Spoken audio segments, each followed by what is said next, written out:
es imprescindible saber cuáles fueron nuestros desafíos y cuáles son los desafíos que vamos a tener a futuro. Entonces, esta convocatoria de presentar este libro acá tiene muchísimo que ver con que no solamente las nuevas generaciones lo conozcan, incluso generaciones como las nuestras a veces no tienen un cabal conocimiento de cómo se gestaron los golpes de Estado, los actos terroristas, o la destitución de Perón, o las distintas expresiones de lucha que tuvo nuestro pueblo. Entonces, como decíamos con Mariana antes, siempre estamos buscando formas de resistencia. Y sí, pero para resistir es importante tener claro que tuvimos otras resistencias, que ganamos, perdimos, volvemos, pero estamos. Y que tenemos siempre una misma línea de conducta y una misma línea de dignidad política. Creo que eso es lo que nos hace más dignos y más creíbles al momento de optar por nuestras propuestas. Así que bueno, Mariano. Muchas gracias.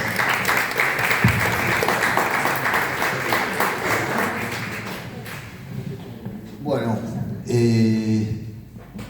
muchas palabras de presentación, demasiado elogiosas. Recién se decía que hay mucha actualidad en el libro, y no es casual.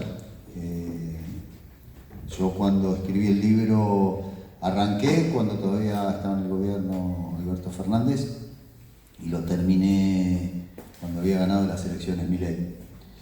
Entonces no tiene, cuando se hacen determinadas alusiones al presente, no es que no fueron casuales, fueron provocadas. O sea, yo trato de permanentemente en los libros que escribo o en las novelas que escribo, en los libros de historia o en las novelas, de anclar el pasado en el presente, porque me parece, como bien decías, que es muy difícil poder entender el presente si no tenemos un conocimiento cabal del pasado, porque nuestro pasado nos marca, nuestro pasado nos construye, nuestro pasado nos enseña muchas veces el camino a seguir en las coyunturas difíciles. Esta coyuntura que estamos viendo ahora es una coyuntura muy compleja, muy difícil. Pero bueno, para los veteranos del pánico como yo, es una coyuntura difícil, pero no es más que eso. Hemos atravesado otras coyunturas difíciles, tal vez mucho más comprometidas y mucho más complejas. Sin ir más lejos, una dictadura militar que tuvo un saldo de 30.000 desaparecidos, que tuvo 6 años en el poder. Entonces, cuando uno caracteriza determinadas situaciones que se están viviendo, tiene que también tiene que poner en contexto que uno está comparando un hecho histórico, preciso, anclado en el tiempo, con lo que está pasando ahora, que es una noticia en desarrollo. Y la noticia en desarrollo es una noticia en desarrollo, es una noticia que no se sabe dónde mierda va a terminar y dónde va a acabar.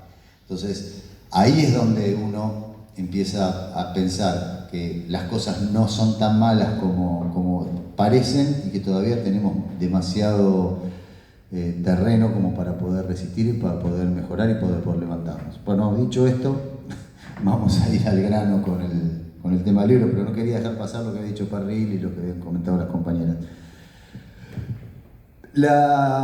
Todos elogian la investigación que hice. En general, cuando presento el libro, todos me dicen, no, es una investigación muy pormenorizada. Y es verdad.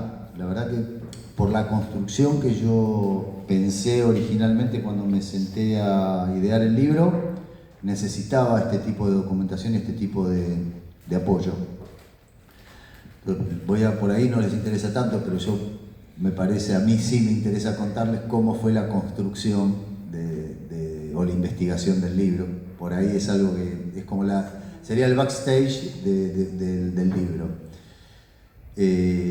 Yo empecé el libro el libro salió hace 6 meses, 7 meses, y yo empecé 3 años antes cuando presenté el libro La Propuesta en Planeta. Después firmé mi contrato, cobré mi adelanto y empecé a trabajar.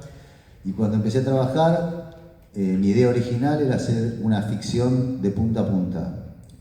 Ficción, pura ficción, neta. Entonces había inventado un un aviador de la Marina de Guerra que tenía 90 y pico de años y que el tipo quería escribir su biografía. Y su biografía, parte de su biografía eran los bombardeos. Y los tipos que él contrataba para hacer la biografía eran dos peronistas militantes, entonces lo que ocurría ahí era como un debate y una discusión entre un tipo que había bombardeado la Plaza de Mayo y dos militantes que trataban de defender sus posturas y establecer sus posiciones. Bueno, finalmente escribí, no sé si escribí más o menos 70.000 caracteres, 80.000 caracteres de esto, que son más o menos 40, 50 páginas de un libro, y en Planeta, cuando lo presenté en Planeta, me dijeron, no es lo que nosotros habíamos pensado. Me pataleé un poco, me calenté, dije que no, ¿cómo puede ser? Esta idea está buena, qué sé yo. Y finalmente, después de conversar largamente con mi editor, que es Rodolfo González Arzat, la verdad me convenció que era una porquería lo que había escrito, así que tuve que reconocer que la había pifiado. Entonces, empecé de vuelta y tuve que pensar una nueva edición. De hecho, ya había cobrado mi adelanto, así que no podía hacerme el boludo y escaparme del compromiso, porque tenía que cobrar la plata. Entonces, ahí fue cuando se me ocurrió la idea de hacer una especie de diario, un diario, un día a día de lo que había ocurrido en los bombardeos y en la caída de Perón. Y también lo que pensé era un diario y al mismo tiempo combinarlo como si fuera un guión cinematográfico. Entonces yo lo que hacía era trabajaba sobre el día y después iba pasando de locación a locación, lo que ocurría en la Plaza de Mayo, lo que ocurría en la Casa Rosada, lo que ocurría en Punta Indio, lo que ocurría, iba como presentando como, no sé si alguna vez vieron un guión cinematográfico que dice exterior, noche, ubican el lugar, personaje, bueno, más o menos eso, sin el exterior, noche. Pero yo lo que hacía era como, iba recorriendo en un día 4 o 5 locaciones y a partir de ahí iba construyendo la historia. Lo que también me llevaba a ficcionar. O sea, me encontraba con el mismo problema, con Planeta me encontraba con el mismo problema. Yo no iba a escribir un libro de historia, el de Ibáñez, el libro de historia de Ibáñez, que muchos de ustedes habrán estudiado con ese. Yo iba a escribir una ficción, o sea, una no fiction, como se dice ahora. La no fiction es un hecho, una ficción que está basada en un hecho real. Un hecho documentado, una investigación periodística o histórica detrás, pero está ficcionado. Porque yo quería construir situaciones del general Perón conversando con el general Lucero, y la verdad, ¿cómo hago para saber qué carajo estaban hablando Perón y Lucero hace 60, 70 años en el Palacio en Suez? No hay forma, ¿no? Modestamente. Ninguno de los diálogos que aparecen en el libro, no hace falta aclararlos, son diálogos reales. Lo que sí traté todo el tiempo es de buscar las voces de las diferentes personas para que esas voces resultaran verosímiles y creíbles. Entonces eso sí fue un trabajo muy arduo, que fue leer la biografía de Rojas, leer todos los libros que había escrito Perón en el exilio, leer la biografía de Olivieri, leer la biografía de Lucero, porque yo lo que quería era encontrar los tonos, cómo estos tipos se manifestaban y cómo se expresaban y cómo hablaban. A mí me ayudó mucho el libro de Juan Manuel Abal Medina, Conocer a Perón, Conocer a Perón o Conociendo, ¿no? Conocer a Perón. Me ayudó un montón. Ese libro salió unos minutos antes de que yo me sentara a hacer la versión final de la novela. Yo le digo la novela. Y me ayudó mucho porque me ayudó a encontrar la voz de Perón, justamente. La voz de Perón yo la tenía bastante trabajada, había visto la película de Pino Solanas y Getino, había trabajado, insisto, sobre todas las cosas que él había escrito en el exilio en Panamá, después había visto mucho sus discursos, los discursos que están grabados y había indagado en lo que él tenía escrito, en lo que estaba escrito de las desgrabaciones de los discursos de Perón. El tono lo tenía, pero lo que necesitaba era como el tono más íntimo, y ese fue el que me lo dio a conocer a Perón.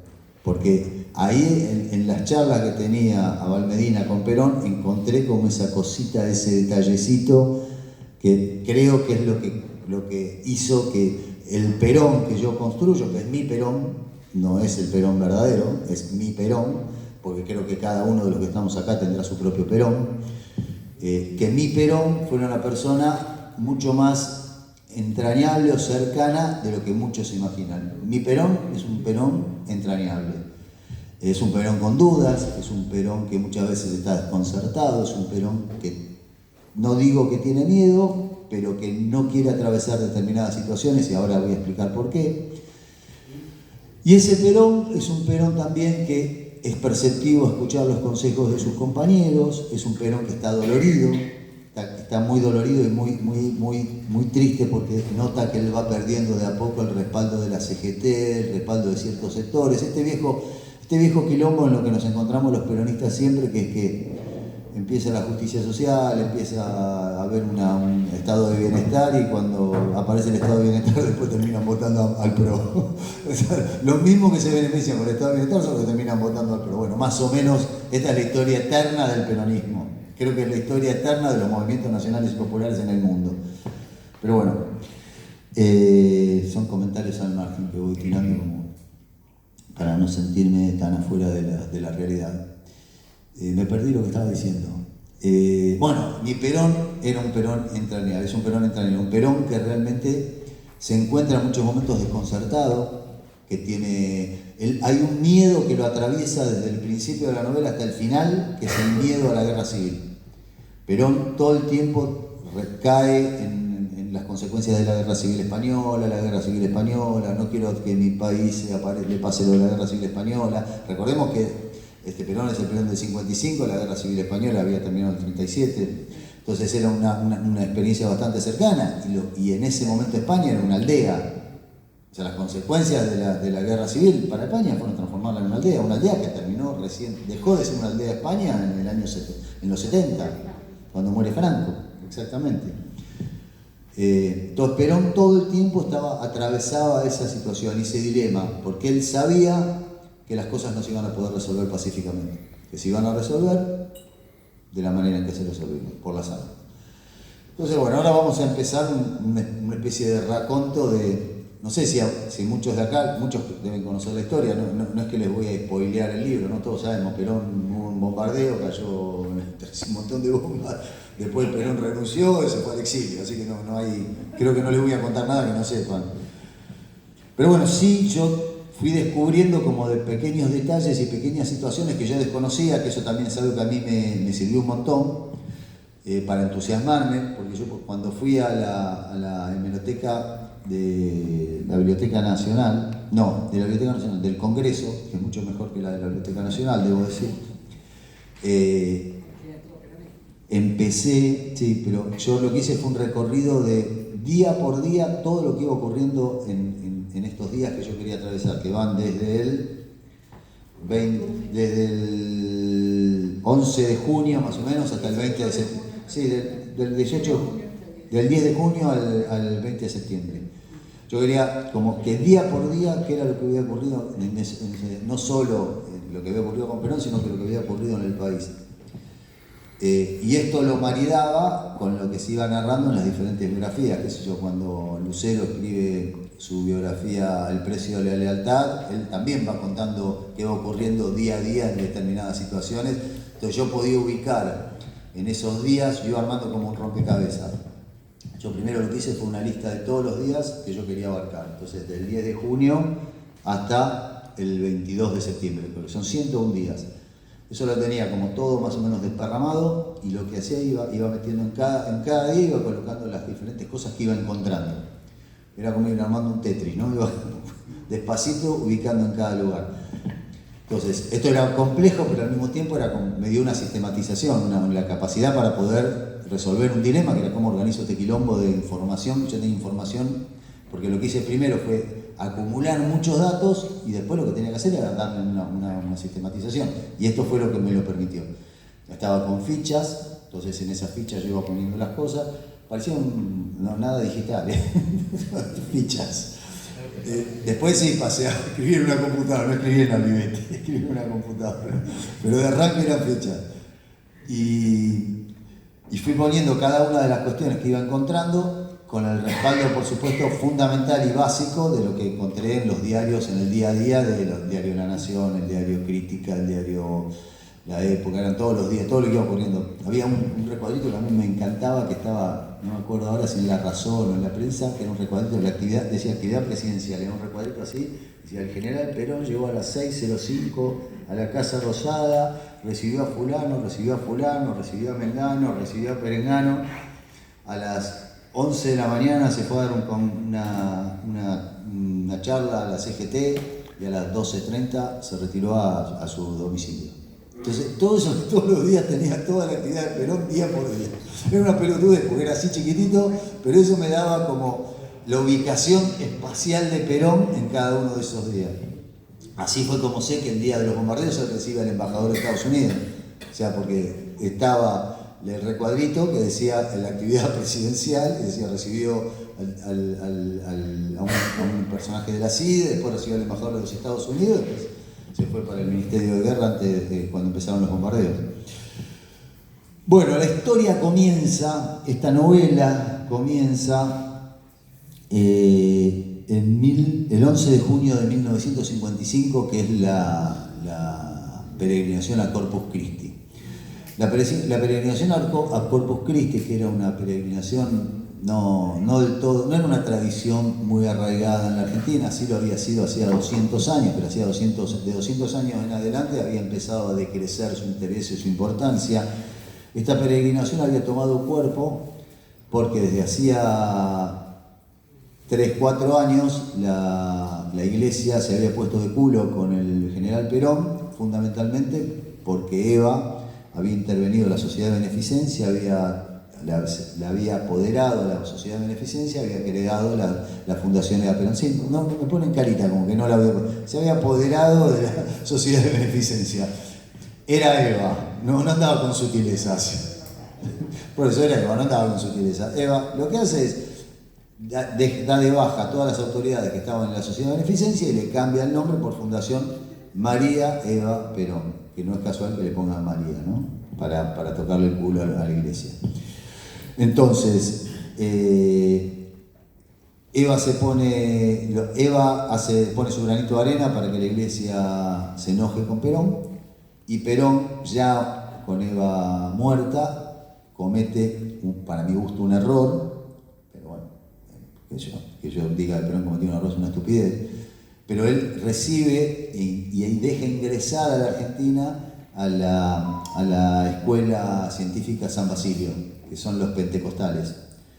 Y cuando entran los pentecostales a la Argentina, eso para la Iglesia Católica es un cisma. Es un cisma especialmente porque no era solamente una organización que ingresaba subrepticiamente, sino que era una organización que hizo 100 presentaciones en el Estadio Atlanta. 100. Y en esas 100 presentaciones desfilaba la gente y curaban gente, ¿vieron? Cuando les tocan la cabeza y los tipos se caen, qué sé yo. Bueno, hacían todo ese tipo de shows y espectáculos y empezó a tener un peso importante dentro de la sociedad argentina.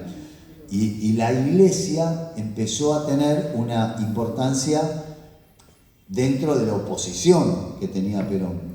Perón tenía muy claro, o por lo menos en ese momento había entendido, que el gran problema que tenían los movimientos nacionales y populares en las democracias cristianas. Eran todos los partidos cristianos que se estaban fundando a lo largo y a lo ancho del mundo. Ya en Italia había un partido demócrata cristiano, ya en diferentes lugares se venían desarrollando, y él pensaba que el vizcachazo iba a venir por ese lado. Él creía que no estaban dadas las condiciones para hacer un golpe de Estado cruento. Esto es lo que él suponía. Y yo en eso sí concuerdo, que Perón tenía razón en eso. Lo que pasa es que estaba, como siempre, adelantado 40, 50 años en su tiempo, ¿no? Él entendía que había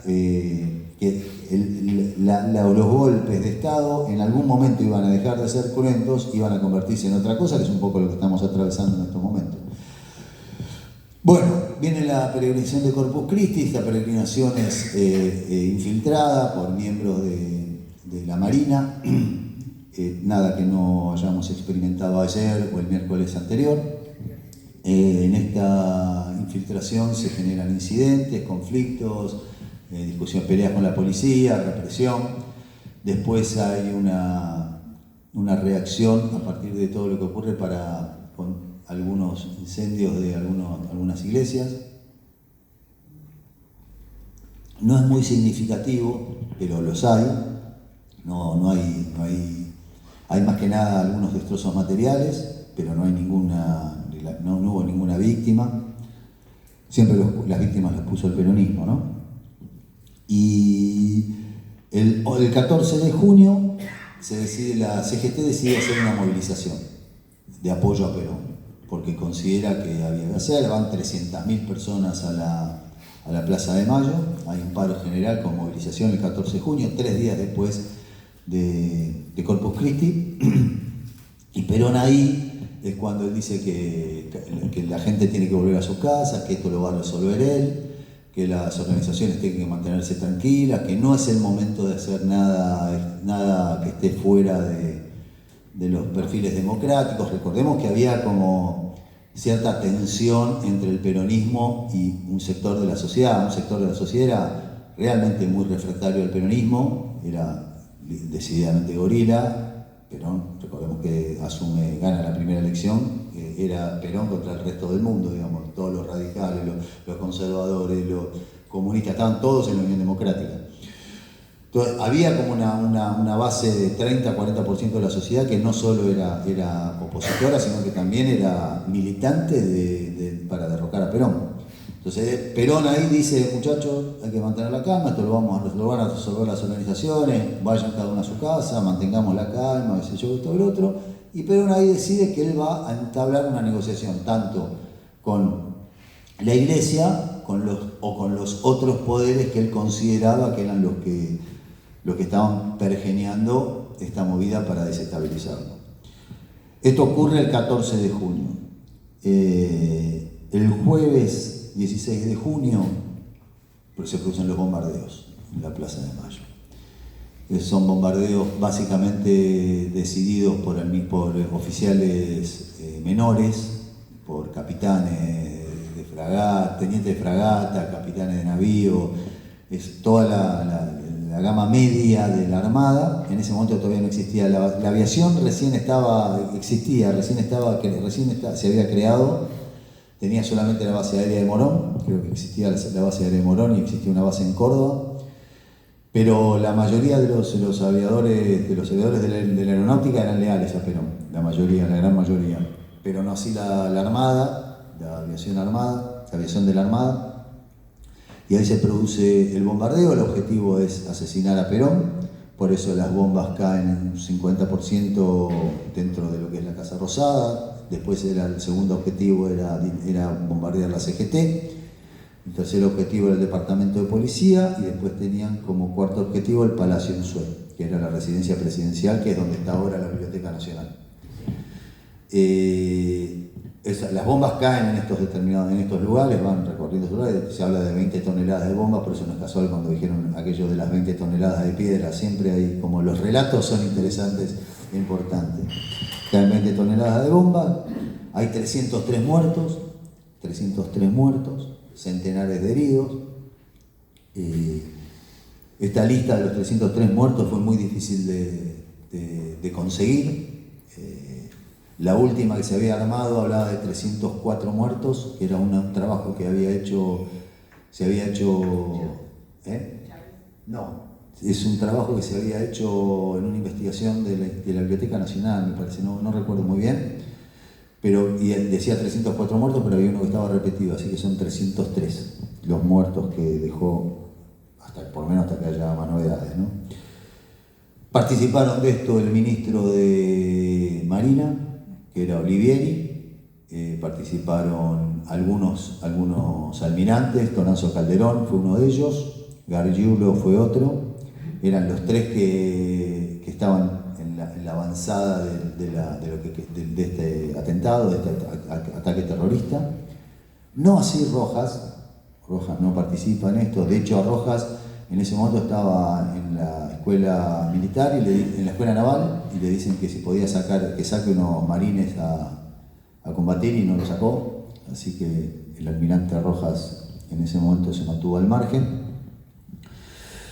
Y finalmente, después de 7 horas, 8 horas de bombardeos, se puede restablecer la calma, gracias al trabajo del ejército, básicamente.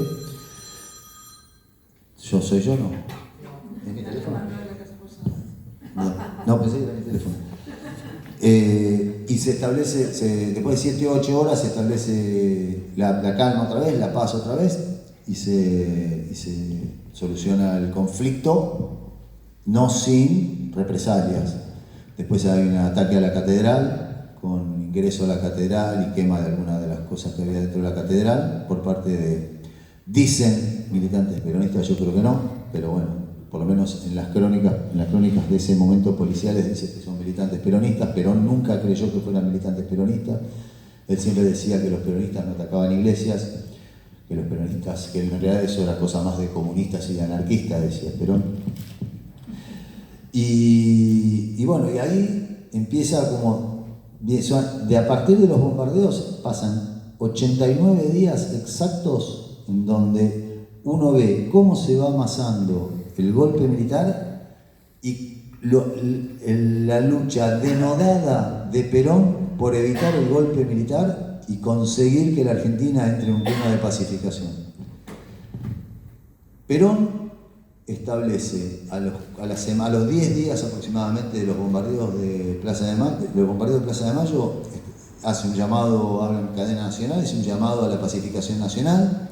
Dice que él va a dejar de ser el presidente de la revolución justicialista y va a pasar a ser el presidente de todos los argentinos. Sí, con estas palabras lo dice. Sostiene que las libertades que están coartadas van a ser otorgadas nuevamente. Insisto, lo dice Perón, no lo digo yo. Dice que va a permitir que haya medios opositores, que hasta ese momento no los podía haber. Explica y dice que las revoluciones tienen estos costos, que un costo que había que pagar para hacer una revolución, para hacer la revolución justicialista, pero que la revolución justicialista ya está concretada, entonces llega el momento de tener una apertura y convida a todos los partidos políticos a sentarse en una mesa de diálogo para poder acordar las condiciones de esta nueva apertura democrática, esta nueva situación en la política argentina. A partir de allí empieza un desfile uno por uno. Primero aparecen los conservadores, que dicen que no están dispuestos a sentarse a conversar con Perón, o en realidad sí están dispuestos a sentarse a conversar, pero no con Perón. Aparecen los radicales, que dicen que Frondizi hace el discurso y dice que él está a favor de la pacificación nacional, pero que para poder llevar al país a la pacificación nacional, Perón tiene que dar un paso al costado. Recordemos que Perón había ganado con el 64% de los votos, 64% de los votos había ganado. Hacía 3 años. Y aparece otro personaje, que es un personaje que yo trato siempre de pegarle bastante, porque es un personaje que me parece, siempre me cayó mal, que es Palacios, Alfredo Palacios. No sé si hay algún fan de Palacios, lo lamento, pero a mí siempre Alfredo Palacios me cayó como el culo. Alfredo Palacios da el discurso del socialismo y no solo dice que Perón tiene que renunciar, sino que dice que Perón tiene que ir preso, toda la sarta de pavadas que decía Palacios, siempre con esa voz engolada. Compañeros, acá tenemos que hablar así. Hay un fragmento del discurso de radio en YouTube, si quieren escúchenlo, que él habla de las universidades, de cómo se habían intervenido las universidades. Es un fragmento de ese discurso que da el día en donde él rechaza el convite de Perón. Habla Solano Lima también, que después con el tiempo se convertiría en el candidato a vicepresidente. Habla Solano Lima, también rechaza la invitación de Perón, y entonces finalmente Perón se hincha las pelotas y dice, bueno, se acabó esta boludez de la pacificación nacional y seguiremos adelante como tendremos que seguir. Perón creía que en ese momento era muy importante llegar a un acuerdo con Estados Unidos para la explotación petrolífera. era uno de los puntos débiles que tenía el gobierno, porque había entrado en la encrucijada siempre como había crecido mucho industrialmente, no tenía ni los fierros, ni tenía la energía como para poder abastecer todo lo que reclamaba la industria. Entonces eso hacía que hubiera un sobrecargo en las importaciones y no tantas exportaciones, entonces esto desequilibraba la balanza comercial, se iban los dólares, nos quedábamos sin dólares, no sé, una película que supongo que ya conocen. Entonces estaba en ese momento Perón, además había la segunda presidencia de Perón, una presidencia, por esto que acabo de contar, compleja, había inflación, entonces Perón decide poner control de precios, decide que se planchen las paritarias. Hay como un montón de decisiones impopulares que toma el general Perón en esta segunda presidencia para tratar de mejorar la situación macroeconómica de la Argentina, que en ese momento no era tan buena. No era tan buena por esto que le estoy diciendo, por la falta de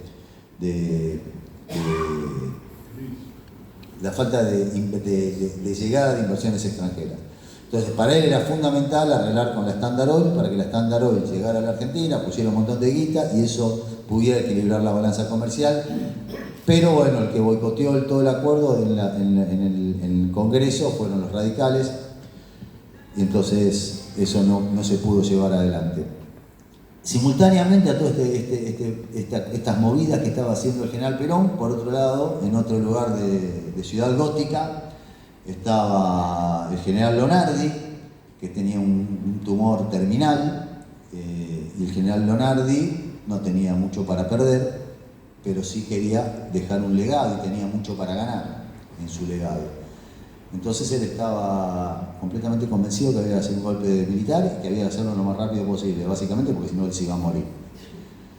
Entonces él empieza a juntar cabezas. Primero en realidad el que arranca la movida del golpe militar es Aramburu. Aramburu lo convida a Lonardi, empiezan a rosquear entre los dos, después lo llaman a Rojas, empiezan a rosquear con Rojas, se va todo armando, y cuando llega el momento de dar el salto y ir hacia el golpe militar, que arranca el 6 de septiembre, creo, sí, no arranca, para que lo tengo acá, el 16, gracias, el 16 de septiembre, arranca el 16 de septiembre a la 1 de la mañana. 3 días antes, una semana antes del 16 de septiembre, Aramburu se caga en las patas, va para atrás y dice, no estamos en condiciones de hacer ningún golpe de Estado, esto se acabó, nosotros no podemos. Y ahí es cuando Lonardi dice, bueno, asumo yo la responsabilidad, el tipo se va a Córdoba y decide hacer un centro de operaciones en Córdoba. Después Aramburu se quiere subir al barco cuando ve que la cosa está medio funcionando, y él le dice, y le pide a Lonardi, le dice que quiere volver a sumarse a la conspiración, y le reclaman por interpósita persona Else, el líder de la oposición, de la revolución, del complot, y Lonardi dice, bueno, para un poco te bajaste, ahora querés subirte otra vez, no, el que maneja esto soy yo, y finalmente se queda él. A todo esto, yo, por ejemplo, es algo que yo no sabía. El golpe arranca el 16 de septiembre a la 1 de la mañana y termina el 20 de septiembre. Son 4 días de combate. Yo pensé que eran como los golpes habituales que arranca el 16 de septiembre, terminó a las 4 o 5 horas, ya estaba más o menos la cosa cocinada y resuelta. No, fueron 4 días de combate, hubo alrededor de 250 muertos de los dos lados, civiles muertos, siempre civiles muertos. Los 4 días de combate. Se combatió en casi toda la República Argentina, se combatió en Córdoba, se combatió en el Chaco, se combatió en Entre Ríos, San Luis, en Bahía Blanca, en La Plata, en Mendoza. Hubo combates porque eran como diferentes focos, en donde se levantaba un cuartel, llegaba el ejército leal a reprimir. Se levantaba otro cuartel, llegaba el ejército leal a reprimir. Se ocurre un caso, no, eso no importa, lo voy a dejar para después. En el momento en que la revolución está sofocada, en donde el complot está sofocado, es cuando el general Perón toma la decisión de renunciar. Es un jeite que hacía Perón, que ahora después les voy a referenciar mejor, pero no es antojadizo lo que él hace. Rojas, que había podido tomar posesión de la flota de mar y la flota de río, bombardea las destilerías de Mar del Plata y viene subiendo y se planta frente a las destilerías de Ensenada, que eran las destilerías Eva Perón. Y Perón estaba obsesionado con llegar a un acuerdo petrolífero, así que imagínense si este tipo, él había laburado mucho para que se hicieran esas dos destilerías, la de Ensenada, y era algo que él realmente adoraba y quería un montón, y lo único que quería en la vida era evitar que eso fuera destruido. No solo eso, sino que además se le manda un mensaje a Perón que se le dice que en caso de que no renuncie, le van a bombardear Buenos Aires. Se lo van a bombardear desde el río. Frase de Perón: Buenos Aires es una ciudad muy baja. Estos locos pueden llegar hasta el centro tirando bombas. Entonces Perón ahí toma la decisión de renunciar. Él hace una trampa, Perón el 17 de octubre renuncia y hay un clamor popular para que Perón regrese, qué sé yo. El 31 de agosto Perón había renunciado también, de ese mismo año, o sea, 15 días antes del golpe había renunciado, y se había generado un clamor popular para que regresara, manifestación en la Plaza de Mayo, que es donde él da el famoso discurso. Recordemos que él venía de pedir la pacificación. El 31 de agosto renuncia, le dice: no, me voy porque la oposición no quiere pactar, no quiere acordar, entonces la única solución, y todos me piden que yo renuncie, bueno, renuncio. 306.000, 400.000 personas en la plaza, paro general, sale Perón al balcón, su consejero espiritual, que ahora no me voy a acordar el nombre, le dice: anda con calma, tranquilo. Le dice: sí, tranquilo, voy a ir con calma. Y ahí es el famoso discurso de 5, por cada uno de los nuestros, que eran 5, prende fuego todo, tira un balde de querosén a la hoguera, y cuando entra lo agarra el confesor y dice, lo mira y dice: bueno, me salió, le dice. Y después él explica que se dejó llevar, que vio la multitud que lo apoyaba y se envalentonó. Es cuando dice que cada argentino que vea a alguno que está en una acción sediciosa tiene derecho a matarlo en el lugar, en el momento que fuere. Se vuelve loco. Perón pierde la chaveta y hay uno de los discursos más incendiarios que yo recuerdo. O sea, Milei era un pelotudo al lado de ese Perón. Porque este tenía 350.000 personas que la mandaba a matar directamente.